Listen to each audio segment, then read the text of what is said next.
كان عندي جارة كتير طيبة، ومرة حكت لي إنه انعزمت على عرس بالشام وكانوا عاملين رز ببازاريا، وكتير استغربت. قلت لها طيب شو المشكلة؟ قالت لي نحن بنعمل كباب ومحاشي ويبرق.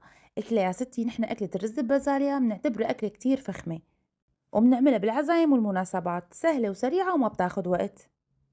وأول شي بنقلي المكسرات، لوز، صنوبر، كاجو، ما بتفرق، بس هي أصولها تنعمل باللوز. بقلي بمعلقة من السمنة لحتى يتحمر شوي وبشيله على جنب، وبنفس المقلاية بنزل اللحم المفروم الناعم.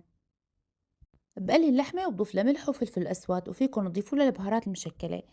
وكمان بقلي شوي من البازاليا لحتى زين فيهم، وبضيف لهم شوي من السكر لحتى يضل لونهم أخضر. وهلأ بطنجرة بضيف معلقة من السمنة وشوي من الزيت النباتي، وبنزل عليهم باقي كمية البازاليا. وهي البازاليا أنا مفرستها، شوفوا ما شاء الله لونها بشهي.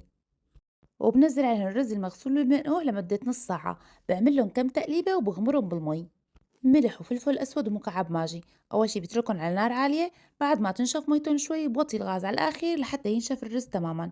وشوفوا ما شاء الله على هالرز. وهيك من أطيب الأكلات اللي بحب أعملها، طيبة وسهلة وبتبيض الوش قدام الضيوف. بنعمل جنبها لبن بالخيار وكمان السلطة. ويا ريت تخبروني شو أكتر أكلة بتعملوها بالعزايم والمناسبات وكمان الأعراس. وإذا عجبتكم وصفة اليوم لا تنسوني من اللايك، وعملوا لي كمان مشاركة للفيديو.